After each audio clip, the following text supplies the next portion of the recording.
You're just a good dad. I don't know how to explain it. Like, you've always been there for me and Griffin. You really, I can just tell that you care for me, and on like a deeper level. And I feel like whenever I have a problem, I feel like I can like actually go to you with it. You know, I feel like we have that bond, which I really enjoy. Absolutely. This city doesn't hand out respect. It watches. It waits. Then, when you've proven it, it remembers your name. And once it does, you don't need to talk loud. You just take your seat back here and tell the truth.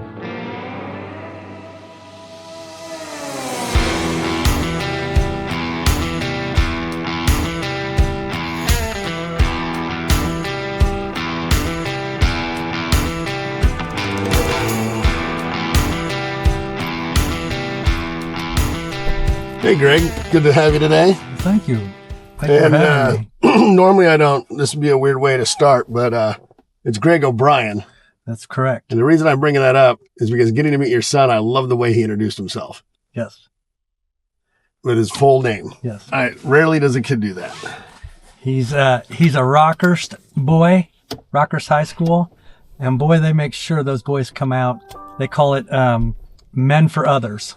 That is their title. I love that. Of that. And there was a tear in my eye when he graduated. They all wear tuxes downtown at the music hall. No way. And they come 2 by 2 out, and you know, they're little gentlemen, not little, they're big. Yeah. And they're taught that. I mean, I got some of it was me, but you know. Yeah, but it's helpful to have reinforcement. The place they spend the bulk of their day, probably. Yep. Right. Yep. Also instilling the same values you would like. Yep. Instilled, right? And it's a college prep class, so he had college credits coming out of high school, and so he's almost a junior at the end of this semester. He's a credit hour away from being a junior. Wow. Which he's mad about. So that's amazing.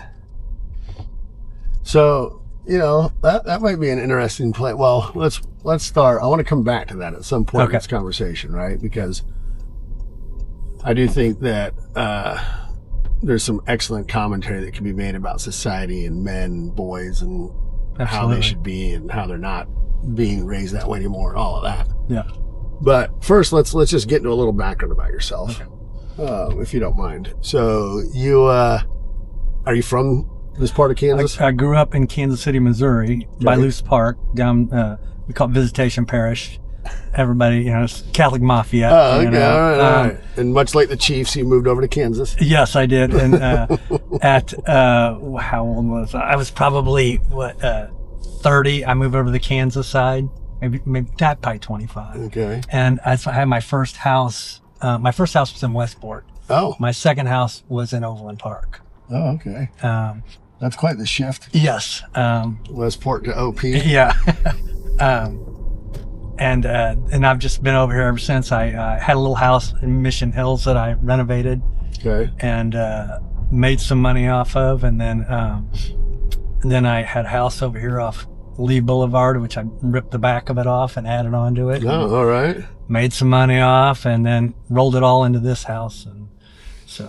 And you mentioned you'd been in that house for a while, right? 20 years. 20 years. And I was in the other one over here off Lee Boulevard for 5 years. Oh, wow.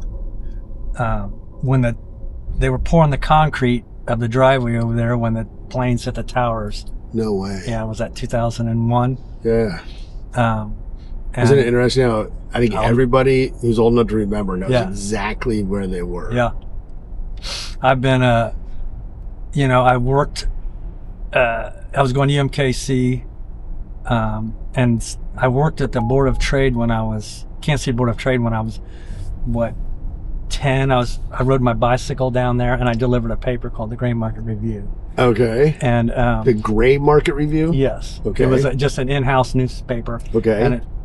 And back in that day, that's how all the offices through the building knew what traded on the floor that day. Okay. Trading would end at 1:30 there was an editor, and he'd have it all the information by 2:30. I'd be done at visitation grade school, and I'd ride my bicycle down, pick up the papers, and deliver them to all the offices. That is amazing. Yeah, and they pay me, $5 or $10 or whatever. I was a kid, I was loving it.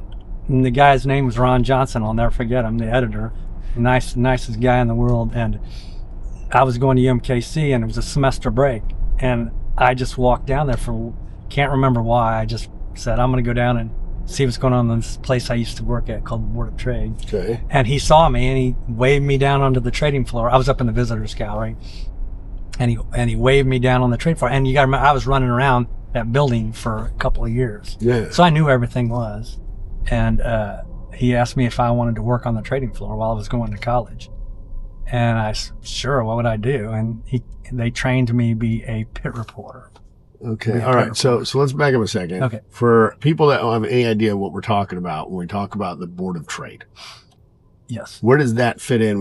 To me, trading floor, stuff like that, this sounds like the New York Stock Exchange, the Chicago Mercantile Exchange. Like, where does this fit in with these other exchanges? It's a commodity exchange, Okay. and we traded grain there. We traded some sorghum, but we also traded a financial instrument called the value line. Now, it wasn't a value line. Okay. It wasn't as successful as S&P 500, but it is. These are actual pits that people yell and scream in. Okay, just So- like in the movies Trading back in the place. 80s Yes. of the stock exchange. Yes.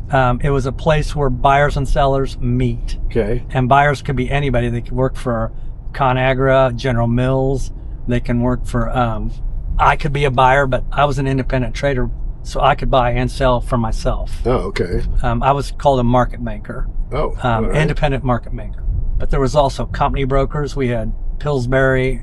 They had their own brokers. Because they're needed to buy large quantities of this, right? Yes. But they didn't want to pay anybody to do it for them. Gotcha. We had independent brokers who would take orders from Pillsbury and fill them, and they'd get a fee. Okay. They were mechanics. They Yeah. here, buy me 100, and they'd go in the pit, buy them 100, and they get paid $200 to do it. Oh, wow. But they didn't want the company brokers going in the pit, because you had to know what you were doing going in the pit, because if you messed up, those can be expensive errors. Yeah, yes, they can. And they do not want, you just don't throw somebody into the pit. Yeah. So my training was a pit reporter. So I'd stand next to the pit, and I would report to what they were trading into a microphone. Okay. So you ever seen those boards with all the numbers Yeah, going the up? tickers. Yes. Right. I'm the one that was putting those numbers on the tickers. Okay. This And is if awesome. you put out a bad number, Yeah. you said the wrong price. Yeah, you just caused everybody to do a bunch of dumb stuff, right? Exactly. And they would scream bloody murder at you. So you learn quickly not to screw up. Yeah. I did that for 2 years, and I got to know the traders in the pit. They'd come up and stand and talk to me while I was doing it. And they'd even help. They'd say, someone would just trade December. They call it D's 50. D's just traded 50. Okay. And they'd look at me and go, D's, they just say D's 50. They didn't say D's traded 50. Gotcha. Everything was in shorthand. code, in shorthand, yes. Gotcha. And I would say it to the microphone, but they were looking at me, and I was already saying it, and they quit. I was getting it so fast. They quit helping me. But they'd still talk to me about, Yeah. and one older gentleman kept, hey, you're picking this up pretty fast. You ever think you're going to come in here? And I said, yeah, I'd like to be a pro baseball player, and whatever. Yeah, you just couldn't even comprehend doing that, right? No, they were bigger than life, and they were some pretty animated people. They were some were extremely smart, some were extremely arrogant, some were scary. I imagine some were doing drugs. Oh, yeah, right. What's that line in Wolf of Wall Street? Yeah, exactly. About cocaine. How do you think I get through this? How do you make it through a day in this job without it? Right? Yeah. So I definitely thought about it, and I was working at UPS at night. First started loading trucks. I did that. Yeah. I did the 5 to 9, the twilight shift. Okay, I did the like 2 to 7 in the morning. Yeah. I didn't want to do that one, but It was brutal. And then I moved over to small sorts, and I was kind of moving up at UPS, and they said, hey, we want you to go into the management program. And I said, I really want to try this trading thing out, so I'm not going to take the management program. Sure. I saved enough money at night working at UPS to lease a seat on the exchange. Oh. Seats were okay. about 50,000 at the time, but you could lease one for $500 a month. But you only had 6 months. You can only lease it for 6 months. Then Okay. you had to either buy or move on. Yeah, I was gonna say if it's 50,000, is it 50,000 one-time fee or 50,000 a year? No, 50,000 one-time fee to own the seat, and that seat or leasing it or owning it is a trading right. That you get to go in the trading floor, filled with information. The trading floor you asked earlier about, this whole place is the Board of Trade. Yeah. It's a vast source of information for people on the floor, and that's why you pay to be on that floor. Gotcha. You can hear what brokers are doing. You can hear them talking. You can hear. You're able to use all that information if you're smart enough and understand things to make money. Yes, and you kind of picked up as I did a reporter, little idiosyncrasies. I knew when a broker had a big order and when he was going to buy or sell, because he'd put it in his left hand, he'd lick his finger, and and I go, uh-oh, it's a big one, and he's going to fuck it up. I can promise you. And and he'd close his eyes because he'd get so nervous. These are company brokers. Wow. And you become trustworthy with these brokers. I got to know all of them. And maybe this is part of the secret of being good or not. You're not an asshole. Yep. I think it's the secret of being good in a lot of things. Yeah. Just don't be an asshole. What makes you so good? I just was, I just was there for them when they, I became, a guy that they can trust and depend on. Yeah. And so they'd look at me and they'd say, how much do you want? And I'd say, I'll take 200. And so it's all hand signals. Yeah. Quarter, half, 3/4, you're doing all that. Wait, do that again? Quarter, half, 3/4, okay. even. All right. All right. Everything's the last number. You're not, the first 3 numbers are always given. Okay. So you don't ever have to say 359 1/4. You gotcha. say, a quarter. They say 359. You say quarter, half, or. Right. And it's all up on the board too, so you can see. Gotcha. Very rarely do you get off by, and it's amazing, and all the loud and craziness going on there. The errors were not very often. The only if there was an error, it was a broker who did the order backwards, which they did. Okay. Supposed to sell it, and they bought it, or vice versa. Yeah. And you'd have to help them out. He said I was supposed to buy that, not sell it. So I'd end up double the other way, if that makes sense. Oh, okay. I said, okay, well, here I have to get out of this now. Yeah. But again, you just, that was part of the deal. Yeah. Because you work with people to help them. So I leased a seat for 6 months. Okay. And I made enough money to put a down payment on. How old were you at this time? I was 21. 21 years old. Yes. You're leasing a seat on the Board of Trade. Yeah, and I was definitely the youngest. Yeah. Yeah, and youngest like of all time, or like? Yeah, I maybe, I don't know, but the youngest independent. There might have been brokers that worked for companies. Okay. That a company said, "Here's a seat. Yeah. Go fill my order." Okay. Or there might have been Yeah, that. but to actually lease your own seat. Yes, and to be on my own. Yeah. I'm pretty sure I was. That is fantastic. So I made enough, and I traded one lots. One contract. Tried to make a 50, 100, 200 bucks a day doing it, and I just picked my spots. What year was this? That was 1985. Oh, 85 or 86. Fantastic. What a great time. Yeah. It's the beginning of the markets, really the beginning of the markets when they were really expanding. Yeah. Dude, so you were right there for this stuff. Yeah. That's incredible. And I was trading strictly wheat at the time. Kansas City wheat, which is all the wheat grown in Kansas, Oklahoma, Texas, Colorado. Now, if you don't say that and really enunciate it, everybody will think you're saying wheat. Wheat. No, Yeah. Now weed is the predominant thing sold. Yes, that's funny. I'm sure there was some weed down there too, but like I said, I was trading small amounts, and I made enough money in 6 months to put a down payment, which was $12,500 on the seat itself to buy it. Yes. Okay. And I went over to Mission Hills Bank, and you clear your trades through every trade I made. I had to clear it through a clearing house, a clearing firm. They take your money, they hold it, and every trade you make, you get a statement every day of your wins or losses, profit or loss, and they get a fee for every trade you make. Okay. And they also guarantee your trades. Oh. If I go in there and bought 1,000 and lost $1 million, they're on the hook for it. Okay. So the clearing firm is very important, and you had to make sure a firm would want to clear you.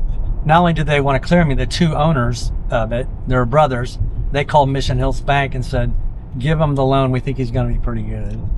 That is awesome. Unbelievable. That is amazing. And I drove over there in my old Pontiac on the other side of State Line where Mission Hills Bank was, on there on Shawnee Mission Parkway. And this guy's named Mark Larrabee, and it's just sleeting and snowing, and I had my down payment, my $12,500, and in my glove compartment. And I went in there. He gave me the other $37,500 in a check. Wow. And I set up a bank account with him, and then I took those two checks back and bought the seat on the exchange. Dude, that is an incredible story. Yeah, it was scary, nerve-wracking, Yeah. but there was no. I just knew I wanted to do it. I had no like. Am I sure? I was just doing it. Yeah. And I don't know. I know what drove me to just. But it was definitely. I was definitely driven to do it. Something did. Mm-hmm. Well, okay. Now, all right. So I heard this quote. I think it was Robert Kiyosaki. He said, how many times do you ask somebody to borrow money versus how many times do you ask somebody to teach you about money, right? Yeah. And so one of the reasons we do Backseat Ballers is I view it as a library of real life people who have gone and done amazing things, Mm-hmm. getting to kind of, without directly saying it, explain how and teach lessons that they've learned, right? Yeah. There's two commonalities in both the stories you've told me that seem to me to be pretty amazing for somebody of the age at which you were, right? So the first one is, turn right here. You worked at UPS Yes. in your early 20s, right? Yep. I guess I was, what was I, 19 when I 19, started, and right? 20 and 20. I worked while I was still trading on the floor. I was Yeah. still working there at night. So you're working two jobs, Yeah. Going to school. Which I dropped hours way down.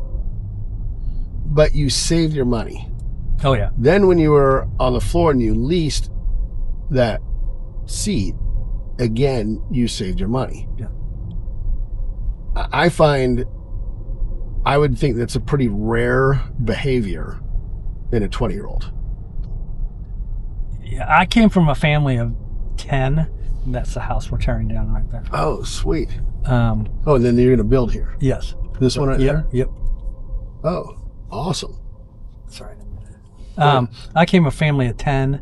We didn't have shit, you know. It was still a good family, you know. 4 brothers, 5 sisters, Okay. but they weren't going to be able to provide me with a great, you know, like I said, they couldn't pay for my college. I had to pay for it. I took out loans and did that route. I knew there was, that's I think where I was driven to, because I didn't have a place to fall. I had only up. Yeah. I had nothing to do with Nothing up. to support you. Yes. It was you knew you were you. You were on your own. or nothing. That's why I kept working at UPS at night while I was still trading during the day in case I failed. And I knew I made enough money at UPS to pay that payment on that seat. So I think I was probably 25 or so when I was making enough money where I didn't need that job anymore. Yeah, but did you, at the time, did you know you were like sacrificing nights out with friends, Yes, dating absolutely, girls, buying a nice, I mean, you mentioned your Pontiac you drove. Yeah, Did it ever cross your mind you wanted to buy a new Pontiac? Right? I mean, just like there's all these things you had to give up. You knew what you wanted. You were in the pursuit of it. You were working multiple jobs and you're saving your money from every one of them. And you're 19, 20, and 21 years old. This just... I never really thought about wanting things. I just wanted to survive. Gotcha. The cars and all that stuff came later. Yeah. Like when I was making money, then I said, yeah, you know, but I squirrel it away. I still don't like spending money. Yeah, there's certain habits we develop and they get us to where we're at. Yes. Right. And I've been, I've met people along the way that helped me, financially. Not that I couldn't do it myself, but I did my trading during the day, and my financial broker took my money and invested it. Okay. So I didn't think about that all the time. I was trading, and I just focused on this, and I took the money, gave it to him, and invested. I've been teaching my kids and Shay's kids about the importance of investing at their age right now, even if it's 20 bucks. Absolutely. And you just keep adding to it. And I told them the stories that I started in the, early 90s and mid 90s. I started putting money in my SEP IRA, and and outside of that, and that United Broker, and it just kept growing and growing and growing. And you don't, I didn't take that money out to go buy the Porsche, like you were saying, or whatever. The dumb stuff. Again, I did start doing that later on in life, probably in my 40s. When you were established. Yeah, and I felt comfortable. And if I couldn't buy it with cash, I didn't buy it. Oh, okay. I've not had a loan on a car. That is awesome. I just refused to buy it. I bought used cars and stuff. But and my broker he recently said, don't go out and put that money on a car. Just borrow the money and let that money stay invested. And he's actually, if you put the pen to it, he's actually kind of Well, yeah. But and there's two. I always tell. So I'm in the same line of work, my day job, right? Asset management. And I always tell people, look, there's two sides to money. One is the numbers and the math. That's my job. The other one's the emotion. That's your job. Yeah. I'll explain to you mathematically what stands the greatest chance of growing the most, or being the most safe, or having the least volatility. Your job is to determine which one of those paths best suits you. Right. And so I don't believe there's right or wrong. I just hate debt. Yeah. And that's perfectly fine. And I know people that are extremely successful, never taking on debt. Yeah. I know people that are extremely successful taking on debt. Yeah. But I also know a lot of people that were extremely successful with debt, and then the debt crushed them. So, debt as a commodity trader is a crushing feeling. Yeah, I bet. You got to go because you got a big payment coming, and you have to start behaving different. You trade differently. Yes. You trade. That's dangerous. Yes. And you trade scared, and you're thinking about, you're not, all the stuff going on around you, it starts to not get absorbed, and the trading just got bigger and bigger. As I was saying, in the 90s, in the 2000s, the numbers got bigger. The people that were using our market got bigger for whatever reason. London, Germany, whoever, they were just they could hedge their buys and sells of giant quantities of grain in our pit. Wow. It was liquid. Okay. They can put something on and take something off. There was a broker on the floor. One of my favorite stories is he got an order. I want to say it was London, but he told me the story, and he got it on the phone, and the guy said, do this, I want this spread done at 30, do about 2,000, do 2,000, I'm at 30.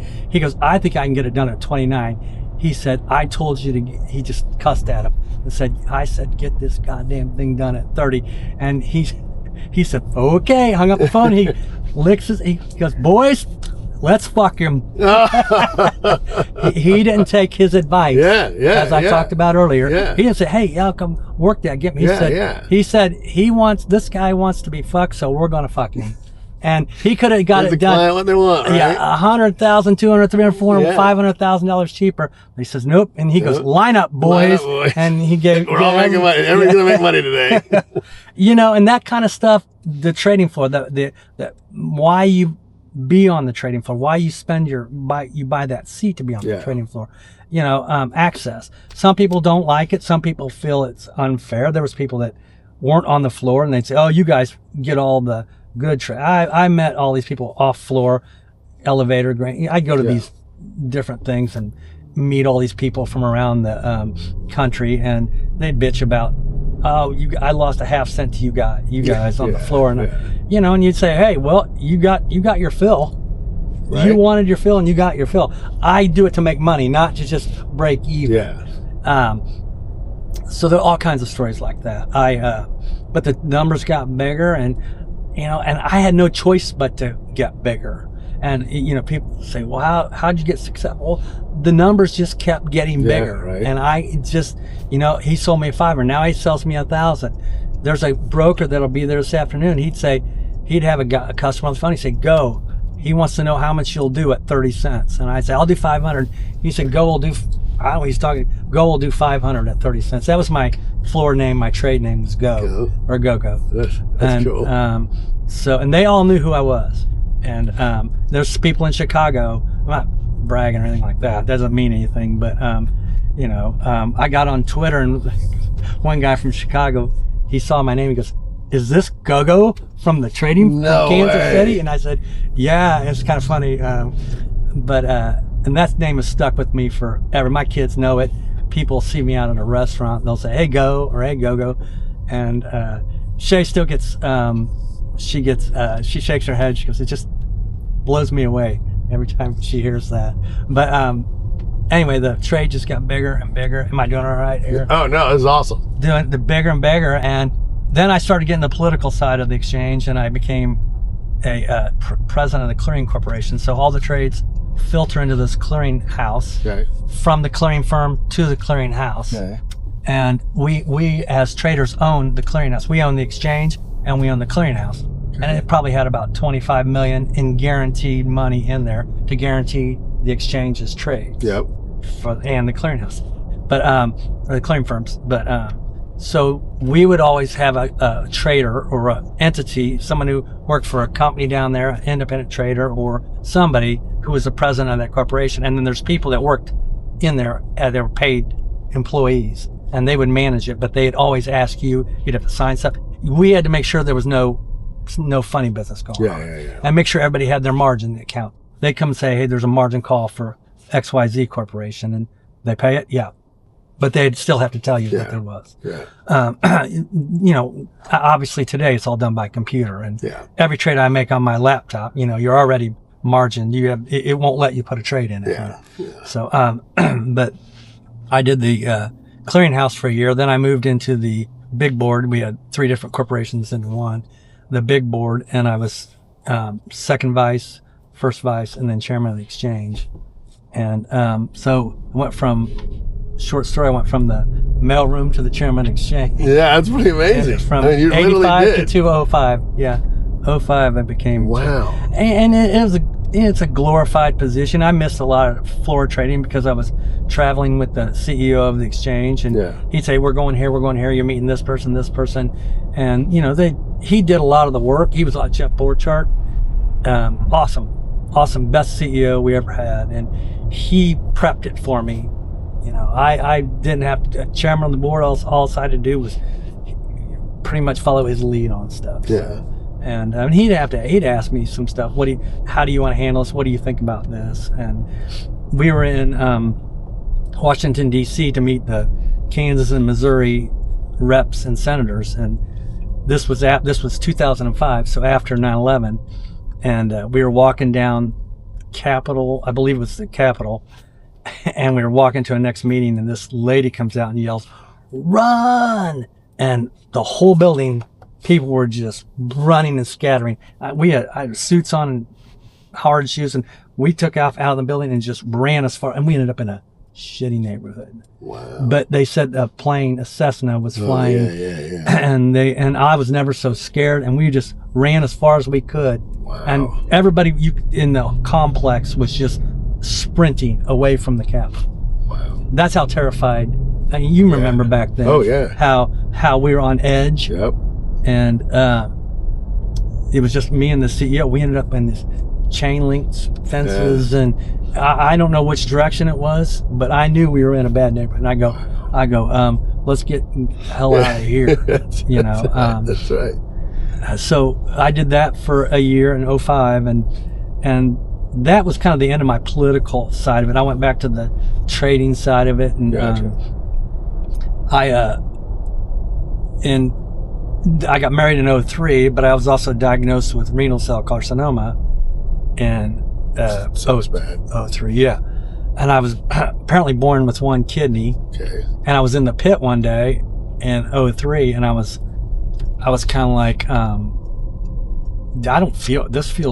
feel really weird, really strange. Okay. And so I called my doctor and went down to St. Joe, and and he said, well, your blood pressure is way high. And I've never had that problem before. And he goes, I think we need to check your kidneys because that regulates your blood pressure. They sent me over to an ultrasound, and they said, you only have one kidney. Never knew that. Wow. Born with one. Wow. And they said, we think there's something on the other one. And long story short, I ended up at Mayo Clinic in Minnesota. Jeez. And they're like, we'll get this. This is what we do. Head of urology, Dr. Patterson, was awesome. awesome. They took it off. It was about the size of a quarter, he said. Okay. Scooped it off, put me back out, and turned me on my way. Wow.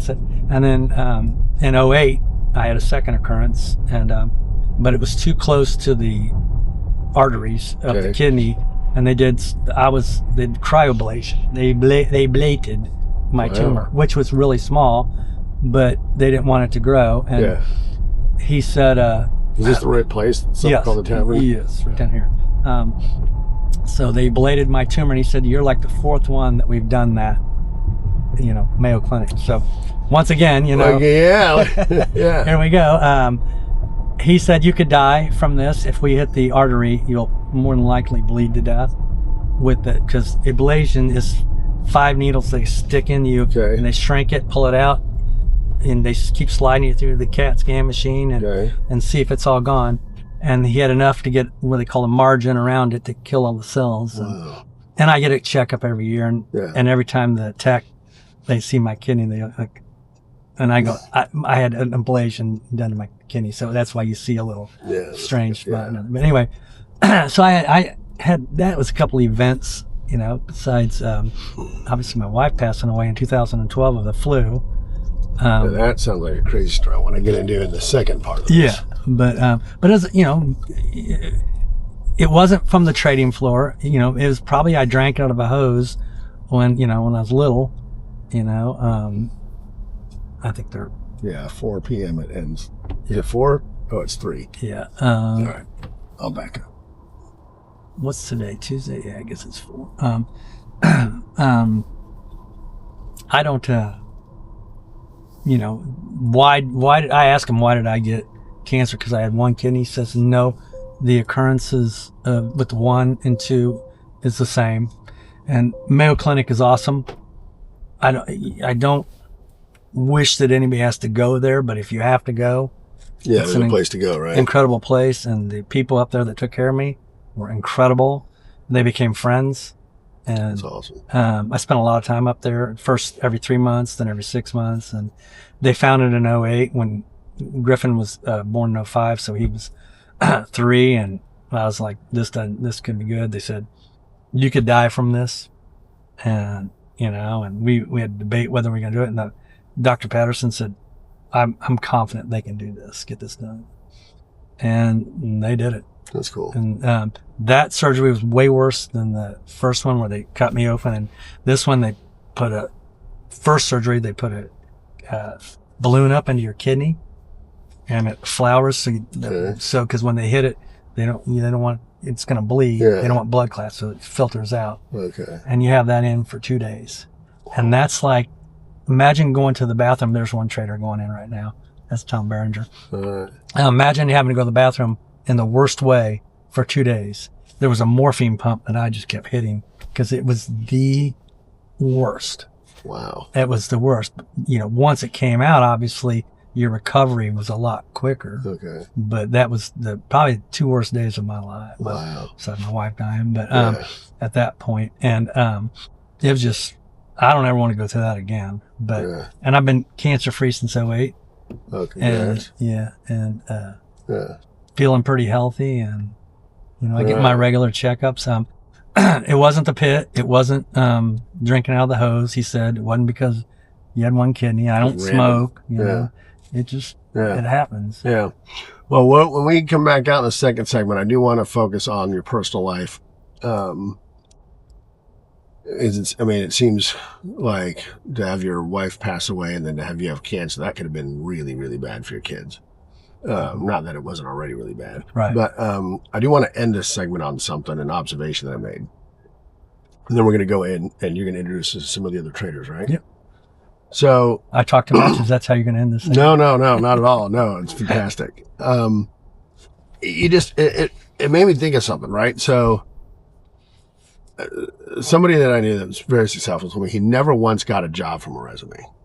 No. And when you made the comment from the mailroom to the chairman, it made me think about the fact you were 10 years old going over there after school and picking up and delivering newspapers for them. And you built relationships. And then in college, somebody sees you who knew you from that time and creates this opportunity for you. Then you have to step up and do all the things you did to capitalize on it by working extra, working 2 jobs, saving money, taking the risk and all that kind of stuff. He had no idea I was going to. No, he had no idea. He had no idea. But it started as a 10-year-old who built relationships, right? And so, like I said, when I have these conversations, I try to pick out what are the key defining lessons that people watching can take away, right? And I tell people this all the time, like multiple times in my life, I went and got jobs where I didn't require any pay. I just wanted to learn. Yeah. I wanted to be there, right? Mm-hmm. And so many people come up to me and they want to come work for me, and they expect me to pay them. I'm like, yeah, you're not worth anything. You bring nothing to the table. Right. But if you want to come here and work and learn, you're more than welcome to. Right. No one at one time has ever done it. So I'm not doing that. Yeah. And then That's our I've even had society somebody today. tell me, well, I value my free time too much. Mm-hmm. I'm like, why do you have free time? I see a lot of that now. Yeah. And I want to get into that when we get back. So when we get back, I want to just kind of get a little bit into the challenges and struggles that you went through with your kids, and your wife passing. And then I really want to talk about, I want to end on what we were talking about in regards to the way that Rockhurst instills that in your son. And because that was, And St. Teresa's in my daughter. Yeah. That'd be awesome. Yeah. Okay. All right. Let's go talk to these traders and get a bite to eat, and I need a drink. Okay. I do too.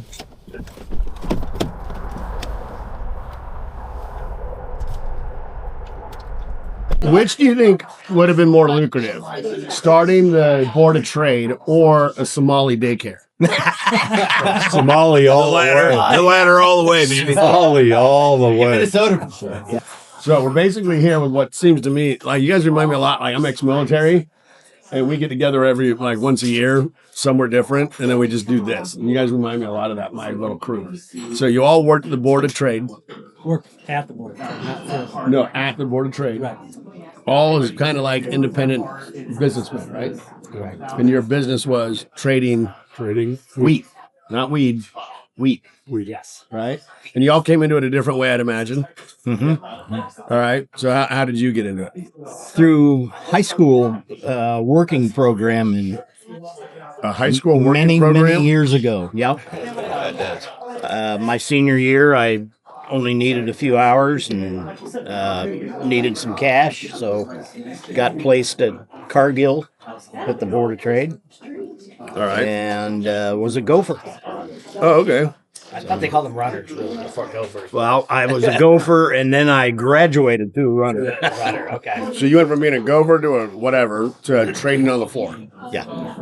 Awesome. How about you? I was in the cash grain business for about 8 years. Cash grain? Cash grain business. What's that mean? I worked for a cooperative buying grain from country elevators and farmers, and then I worked for the Pillsbury Company for about 5 years at a couple different locations. Actually transferred to the Board of Trade with them to open a new venture for them called Pillsbury Commodity Services. All right. But realized within a few months that they weren't in tune to that. There was a rule at the Board of Trade that if a company came down and opened an office in the Board of Trade, they had to have a vice president on site. So I had to become a vice president, and Pillsbury corporate thought I was becoming a vice president of Pillsbury, and they threw a fit. I was like 29 years old. No way. This guy is not a vice president. But I was becoming a vice president of Pillsbury Commodity Services, a wholly owned subsidiary. But they still pitched. They didn't understand. So after about 7 or 8 months of that, I decided to buy a membership and went on my own. I was primarily a broker throughout my career on the floor, rather than an individual trader. An independent broker. I worked for myself, but I was filling orders with these knuckleheads as locals. You were not the knucklehead. They were all knuckleheads. You were not a knucklehead. I was not a knucklehead. Yeah, I'm glad you noticed that. And you weren't either early on. You weren't a knucklehead. I was. You worked for CIS. I worked for CIS. My name is Mai Simmons. I'm a director of finance at KCOI and KCOA. I work for a bunch of bone doctors. 40 bone doctors. I was married to a trader at the Board of Trade. you're asking me too. His name was Mike Simmons. No. He was a picker. And so you just go from one trader to another, or what's the deal? You pretty much got it. You know, you're not one of the. They're not giving each other hand signals. She's Selling you. That's the end of my story.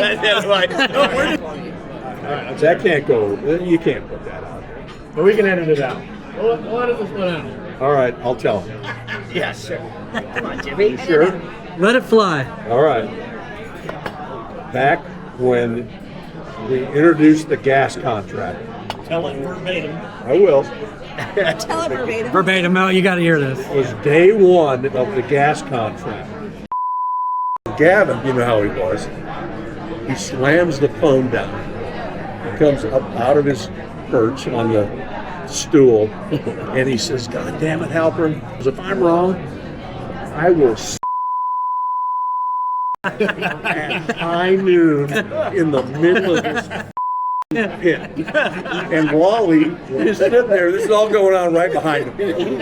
And Wally's sitting there behind him like this. Being interviewed by TV5. By TV5, right? And finally, somebody goes, "Cut." Which is what I'm saying right now. Yeah.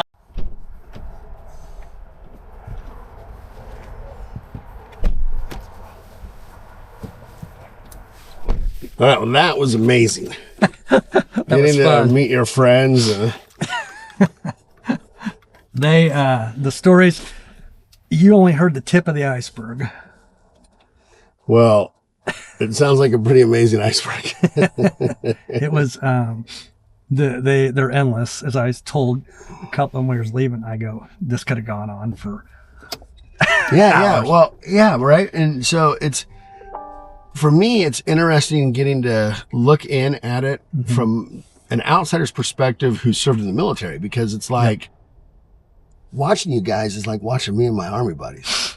And we appreciate your service too, bud. No, it's a two-way street, right? If you guys weren't trading and making money, who's funding all of our guns and ammo, right? And if we're not over there whacking people, then who gets to do the trading? Right? It's a two-way street. I don't know what to do with this thing. I haven't seen that before. No, I appreciate it, but we always joke that, except for what you guys did sounds almost as fun, we always joke that combat is the most fun you can have with your clothes on. It's kind of like that. I mean, I don't want to ever compare what we do to combat, but there's a lot of similarities. I'll compare it as a guy that's done. I haven't done trading, but I manage a lot of money in the market. Yeah. And it's nerve-wracking. Oh, yeah. And like I said, just 2 days ago, one of my employees screwed something up, and it came this close to cost me $80,000 that day. Mm-hmm. Well, that's a bad day. There's people that lost $80,000 in there. Easy. Yeah. Easy, I'm sure, right? Yeah. And I've had other things happen where I've lost tons of money. And you just try not to do it every day, right? You know, there was a lot of laughter in there, you noticed? Yes. What does laughter do in the stress environment? Covers up the stress and the pain. Yep. And there was a lot of laughter. And it was, almost fraternity-like. Yes. And it was the outlet to the stress. Yeah. There was the pressure relief valve to the stress. Yeah. Was the downtime. The pit wasn't always active, and when it wasn't active, it was that's when the jokes started flying and the innuendos. Yeah. So I'm glad you got to kind of get a feel for all of that. No, it was really neat to me, and it was all it almost like made me nostalgic for my own group of guys. Mm-hmm. Yes. So let's you hit on something earlier that I'm really curious about, right? Because one of the things I love to get into in these conversations is how the job impacts the personal life, right? Mm-hmm. And you had something pretty significant happen in your personal life, and that was your wife passed away. And you said from the flu? From the flu, H1N1. The people at St. Luke's told me that, she was pretty sure it was H1N1. She was the emergency or the internist, and she was the in the ICU, the head of the ICU. She had a special name. I can't remember what it was, but All right. she she's the one that told me she was fairly certain that was 2012, and the flu was rampant from 2008, 9, 10, 11, 12 through 15. And her body just couldn't. She had a bad cold, and the kids were. We had a, How old were your kids? 3 years. My daughter was 3 years old. Oh, jeez. My daughter was 3 years old, and my son was 6 years old. And it was a very dark time through family and friends, and it doesn't even define tragic. It was beyond tragic. Yeah. Very beautiful woman. Well, I don't know it's the wrong way. I've seen her daughter. She is spitting image. She was She's stunning. stunning, and her mom was, and runner, very healthy. Just kind of bizarre. Yeah, it sounds that like the craziest. a virus or a bacterial or viral or whatever could do that to a person. But she became she was in Menorah, then they life flighted her to St. Luke's because she had a double whiteout, which means both lungs are filled with fluid or something. Yes, and her body became poisoned, so the blood became poisoned. Wow. And her organs were being poisoned because of lack of oxygen. Yeah. And they tried to do ECMO in St. Luke. ECMO's bad. Yep. So my girlfriend's a CRNA and an MP, and she was just telling me a woman last night almost had to go to ECMO, and she goes, "That's it. You're done." Yeah, it's a last ditch effort. Yeah. And she apparently had 2 strokes. And she was 36, and she had 2 strokes in ECMO. Well, 36 years old. Yeah. She's stroking out and dies of the flu. That is nuts. And they put us all in a room. Her parents, me, and a lot of other people, and said it's mortal, and there's nothing we can do. And it's just from that point on, I knew I had put on a different hat. So, I was a trader. I focused on work. I focused on, all of this, and I became dad/mom. Yeah. And, my in-laws are wonderful people, but she wanted to take over, and there was a battle in there. And maybe it's natural, maybe it's not. I don't know. It was a battle that I didn't want to have, but we had. And well, let me ask you a question about that. A lot of men, right? They would welcome their mother-in-law. Here, I'm going to go golfing. Yeah, not even that. Just I'm going to go focus on work. Right. Because I got kids, I got bills I got to pay for. Right. You're a woman. You're wanting to take over. I don't know anything about how to be a woman. Right. Have at it. But you didn't experience that. No, I did not at all. I wanted those two. You know what? It wasn't me what I wanted. It's what those two wanted. Okay. The children didn't want me 1 inch from them. They were hanging on my each leg. And you could see that, and you knew it. I knew it. They wanted. And you weren't willing to let somebody else. I was stop not you from allowed doing to that. let Beautiful, somebody come man. between that. That's beautiful. And they hung on to me. They slept with me. I had to gradually wean them to their beds. In the middle of the night, I'd take them up to their beds. Yeah. And then they climb back down. Eventually, they. But isn't as a dad though? Yeah. Oh yeah. Oh yeah. I got to experience. My son or my girls, I just love them snuggling me. Well, I almost feel like I'm robbing them of their life source to refuel myself. I was unfortunately given the opportunity to be more than just a regular dad. Yeah. I was given a chance to be something special to them. I love the way you phrased that, right? That you were given this opportunity. Yes. Right? Yeah. A lot of people don't. Because I think our thoughts and our words become our actions. Right. And the more we can use positive terminology, the more positive the outcomes, right? I truly felt like I was given an opportunity to, and I was not going to let anybody, therein lies the fights. Anybody, I was taking them to pediatricians. No, only me. Yeah. They said, when you sign papers and everything, you're the father. Yep. And people helped me all along the way. And I'll tell you what, those two, we'd go up, I'd have them out in a store or something. And best stories are, it's so cute. Your dad's got you out and letting mom have a break. Oh, geez. And I'd shake my head yes. And they would shake their head yes. They go, oh, geez. they, and they just knew not to say anything. Yeah. Oh, and horrible. You know, and they kind of grew up like that, and it gave them strength because they knew that they relied to me for all the answers, and I had all the answers for the questions. Yeah. They still to this day, you know, and it's a little daunting as they get older. You know, I don't have all the answers, kids. It's time for you guys. Yeah. You know, Shay and I are moving on, and you know, we're building our house, and it's time for you guys to, you know, and they kind of kicked back a little bit at that. They love Shay, but they still want to have this big house and live in there. Oh, and, yeah, right. You know, and I'm like, well, you know, hang on. It's no turn on. Oh, no turn on. And a lot of times he sits down there, but it was extremely difficult. I don't wish that upon anybody. No.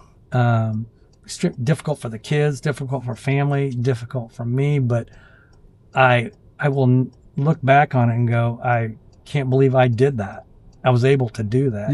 Still work too. Yeah. Well, yeah. Right. So you think all that falls under that, like that whole idea of extreme ownership, right? Like you knew what your responsibility was. Nobody was going to stop you from doing it. Might have been part of my trading. Might have been that I was an entrepreneur. I bought my own seat. I knew what I had to do. No one was going to do it for me. From day one. And when she passed away, no one's going to do it for me. I have to do this on my own. I have to do it. No one can. I don't want anybody to do it for me. I love that, man. I mean, and I think I hate to use work as a strength in another part of your life. But why is right? So I believe that the more a man exists within his masculine, the more capable he is of it. Absolutely. And I tell people all the time, right? Think of where you're at today. Were you capable of it 20 years ago or 10 years ago? No, you weren't. Probably not. Why would that not be the same in a relationship with your spouse? What you're capable of today in communication and understanding and dealing with situations should be much greater than what you were 10 years ago. Like it's all the course of the human life's journey. Sure. And our development, right? Yeah. I don't, why adult wouldn't relationships what you went through with work translate over to your responsibilities in the personal life? Depends on if your work is rewarding and you're successful, and if you have confidence in your work. If you're failing and things happen bad in your job, chances are it might happen bad in your relationship. I agree with that too, right? I was successful, fortunately, and I took that strength and success and said, I can do this. And I'm sure I screwed up along the way. I'm sure nothing was was there a time where you struggled financially? Or was it because right now, you mean from when I was born till I was 20? No, from the no, because from being born at 20, I mean, that's what that is, right? But somebody listening in could see somebody who gets this opportunity in college. I had bad days on the trading floor, yes. Bad days. But nothing that wrecked you, put you under. No. That's incredible. I never had to borrow money to get out of a jam or anything like that. I think there was probably thin where I wasn't going to make as much money as I had in the, at certain time. I had bad months where you start to creep in, but then it comes back. And like I said, it was a growing time you talked about it, 80s, 90s, 2000s. Yeah. That was a sweet spot. Yeah, you can't do what I did now unless you're a computer genius. You can manage AI, and maybe you can make money in this business with AI and these learning. They have these trade bots or whatever they're called, learning algos. Yeah. So if I'm doing a spread on my platform that I do now, small, because I don't do anything big anymore, the learning algo will figure out what you're doing and try and defeat you. Yeah, and absolutely. it's a bot. Yep. So have you read the book Fast Boys? It's all about the high frequency traders and how they rip everybody off 50,000 times a day in America, and you can't beat them. Right. It's all about speed and where your server's located in your And I don't want to beat those people anymore. I don't want to. I'm not. Yeah, out. why play that? I already did all of that in the pit. Yeah. Now I'm a one lot trader here and there, and I put my orders in. Tommy, the guy you met tonight, he still tries to do it a little bit on a bigger scale. But he says, well, I just keep fighting with them. I sell 500 here, and if it doesn't work, I sell 500 more. If it doesn't work, I sell 500 more. Mm-hmm. That's legging into a loss. Yeah. Or averaging into a loss. Yeah, my brother does this thing at roulette where he just doubles down every bet until he wins. Well, and he hopes he doesn't max out before he does. Right. And I choose not to do that. I'm at a point in my life I don't want to do that. Yeah. And hopefully you don't need it. No, I don't need to. And, you touched on it earlier. The CME paid us a lot of money, each person. Some of us had more than one seat. Yeah. And they paid us a lot of money. And the object from that point on in life was not to give it back to them. Yeah. That's an excellent quote right there. The object in life was not to give it back to them. They bought all those seats figuring these traders will all eventually give it back to us in fees and whatever else. Yeah, because ultimately, right? I mean, do you feel is there an element of the gambling addict mentality to being a trader? I think it's the opposite. A gambler, has a disease that he has to keep being fed. I think a trader knows when to make the good trade and cut his loss. Okay. And he's not constantly chasing the next whatever. I mean, I was one of the biggest traders down there, and I trade very small now. My ego does not say, oh, I need to make a big position on. No, Shay said something about you, and I totally agree with her. She commented about, like, you're a very humble guy. I think it makes a good trader. Yeah. Well, I think humility is one of the most important. Person. Yeah, right. Because if being humble is what allows you to learn, to grow, to adapt, to change. Yeah. Right. If you're not humble, you don't do any of that. Yeah. But it's a very trying time losing my wife and having those two little kids but getting to watch them develop and grow, and they're grade school up the street, and then they go to Rockhurst High School, Griffin. Griffin O'Brien. That was such the introduction he made. Yep. And you know what that little kid did? He did some online, which I was against, but he made some money online, and they paid him in crypto. Oh, no way. Yeah. And this was 3 or 4 years ago, and he held on to that crypto. Good for him. Yeah, and that's his car right there. And he's got a little bit of money saved up. Keep going. Yeah. He's got a little bit of money saved up in crypto. Yeah. And he's got a digital wallet, whatever that is. And he's into all that. And I personally don't totally understand it. And I don't, great if somebody make a bunch of money off of it. That's if he keeps holding it, he will. Right. I don't. My wealthiest client bought into Bitcoin at 300 a coin. He is your wealthiest client. That's a girl. She's 37 years old. She is, yeah. She bought hundreds. Maybe they just didn't know enough. They smart enough to know not enough about it to make money. Absolutely. We had a saying in the military: it's better to be lucky than good. Yes. And they, I traded wheat. I knew the value of wheat. I knew the underlying value. Yeah. I knew what wheat was worth around the world. I knew what we were trading off of. Yeah. And I could not ever put my hands around Bitcoin. I still can't. And that's fine. And that's Mitchell Schwartz's house, ex-chief. Oh, all right. Look at that. Chief's offensive lineman. No, this is a fantastic neighborhood you're in. Yeah. 20 houses. I think my house would be worth 3 times what it is if it was in your neighborhood. And mine would be worth 3 times if it was in Mission Hill. Yeah, right. But he's an amazing kid. He's so damn smart, and he's humble, and he's, and just to seeing him succeed in college. Yeah. So how do you act as a trader and stay so chill? How? Because like trading Like being a trader on the floor to me seems like a very ego-driven, very aggressive, very like high-powered alpha male, whatever kind of personality type, and you don't come across like that at all. The higher it got, the lower I went.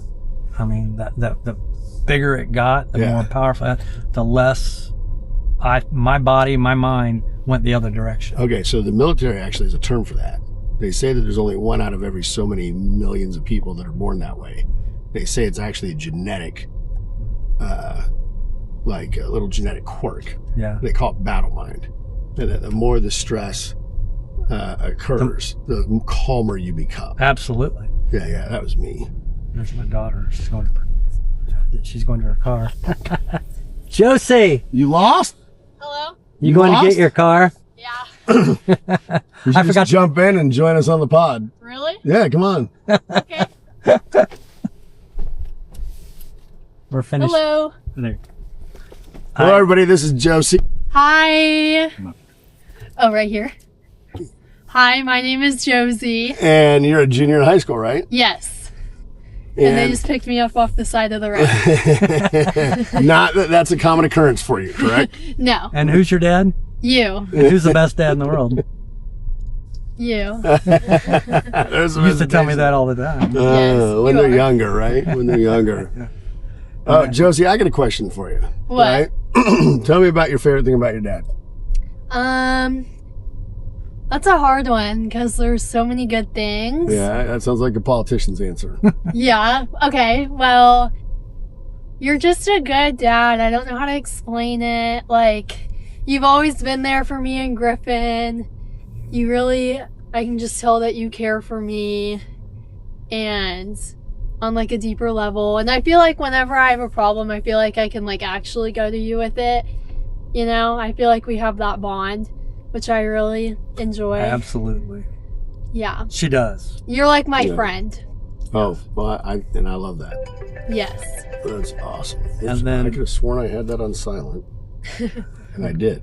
I think Griffin would say the same thing too. Really? Yes. Yeah. Well, he calls me at 2 o'clock in the morning. Dad, do you have time to talk?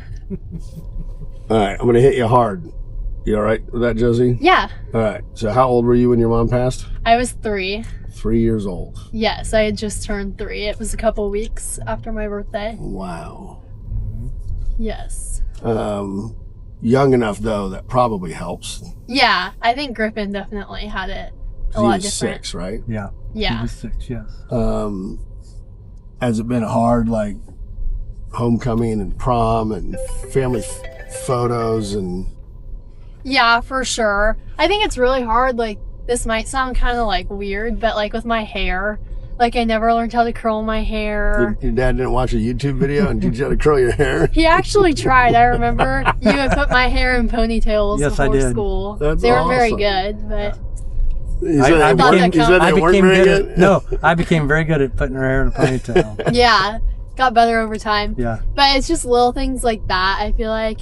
But I also feel like I've gained a lot of independence, like doing my own laundry. I feel like I do my own grocery shopping. That's recent. Like, yeah. So I feel like I've definitely gained a lot of independence, but I also feel like there are a lot of things that I missed out on. For sure. What's it like now being you're 17? 16. 16. Yes. 16 years old. 17 in March. Yeah. 17 in March. I mean, your mom passed a while ago, right? 11 years ago? No, 13 years. 13 years ago. 13 years. 13 years ago. Almost 14, yeah. And I'm putting your dad on the spot here. Over the last 13 years, how many women have you been introduced to and have you had to adapt to as a child whose mother's passed? Only one. Only Shay. Only. Holy shit, for real? Mm-hmm. Dude, fist bump. You're a man. Yes. Wow. Yep. Wow. Yep. And I liked her from the start. Incredible. Yeah. Yep. One.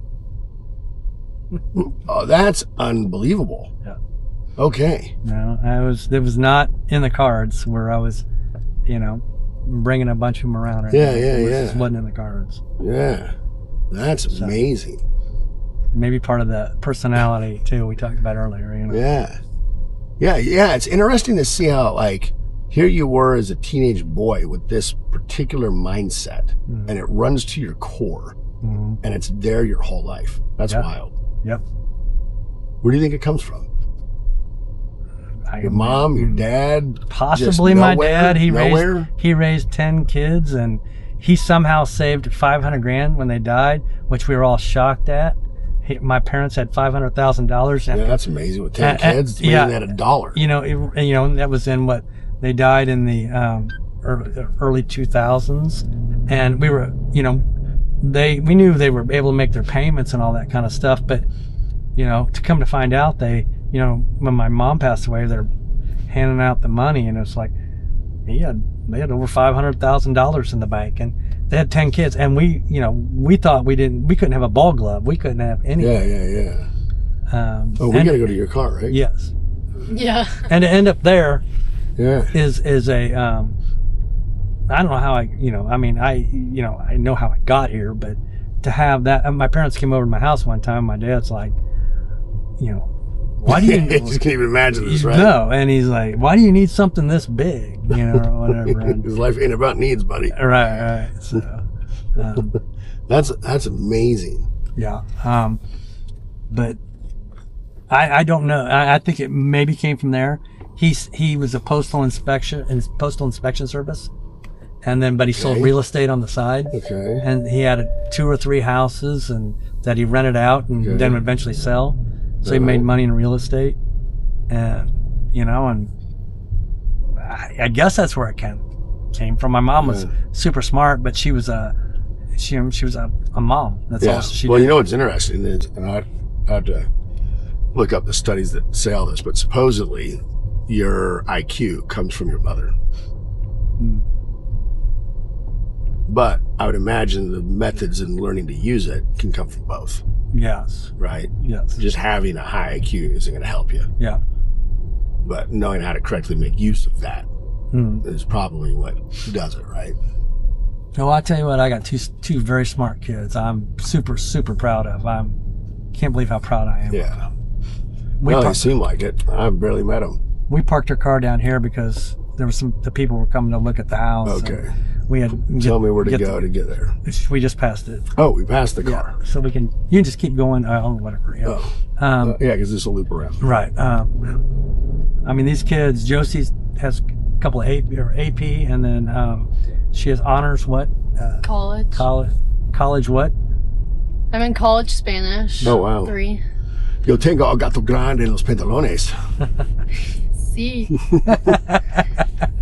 There's this movie called Blue Streak. Yeah. And it's one of my favorite movies. And at the end of it, this guy's trying to claim he's federale. Yeah. And they're like, dude, you don't even speak Spanish. And he's like, what do you mean? Yo tengo el gato grande en los pantalones. And they're like, you do know you just told me you have a large cat in your pants, right? It's the only sentence I know in Spanish. And my mom grew up in Ecuador and speaks Spanish. And everybody in my family does. Well. But college Spanish. No, I'm terrible though. Are you gonna go? Are you gonna go travel and use it? Have you already? She's going to Cabo. She might use it down there. Yeah, you might use it in Cabo. No, I'm probably like the worst speaker in my class. Yeah, it's all right. For the credit. Yeah, for the credit. All right. Well, how cool. Well, I think it's a little driveway right there. Oh, in the driveway. Okay. Yeah.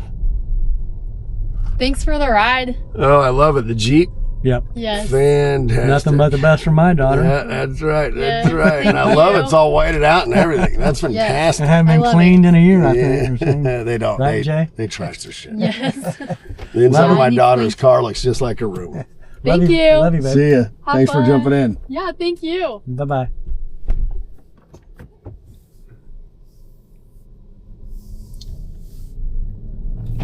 So, what do you think the nearest kind of job to being a trader on the floor of the Kansas City?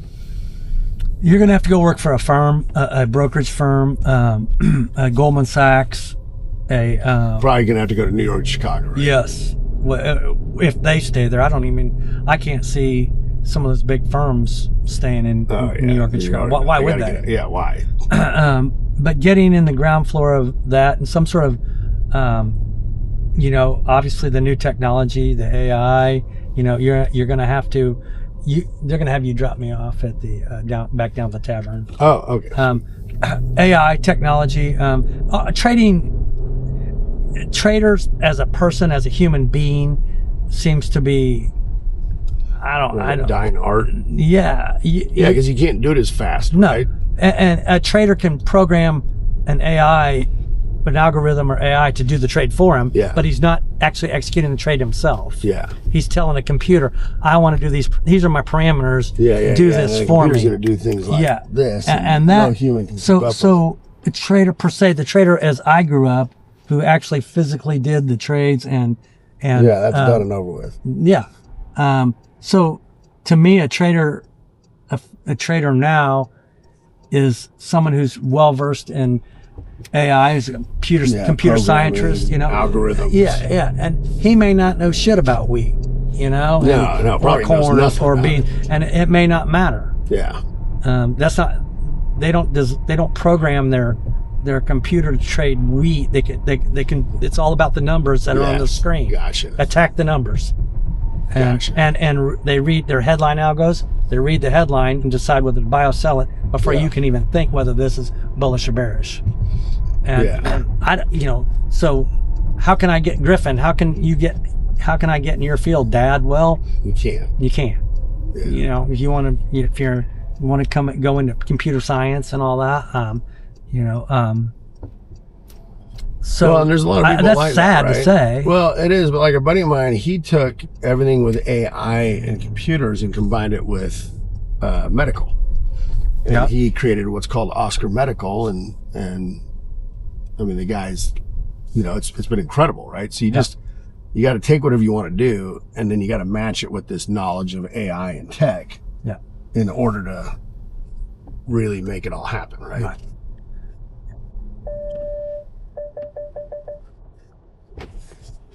I hope we had a good podcast. I think it was fantastic. I think it was wildly interesting, wildly entertaining. Yep. And I just want to thank you for coming on. Appreciate it. Thank you. Appreciate you. Yeah. And then we'll probably hit you guys up for like in a month from now. We have a podcast studio, and if people want it, we can bring the whole group in, and we have like full on cameras set up and audio and everything like that. And we do it. It's different, but. You gonna get that group in the studio? I think it'd be awesome. I think it'd be awesome. If you can swing it. If I can swing it. We're gonna try. We're gonna try. I enjoyed it. Yeah, thank you. Appreciate you again. Take care. Take care, buddy. Thank you.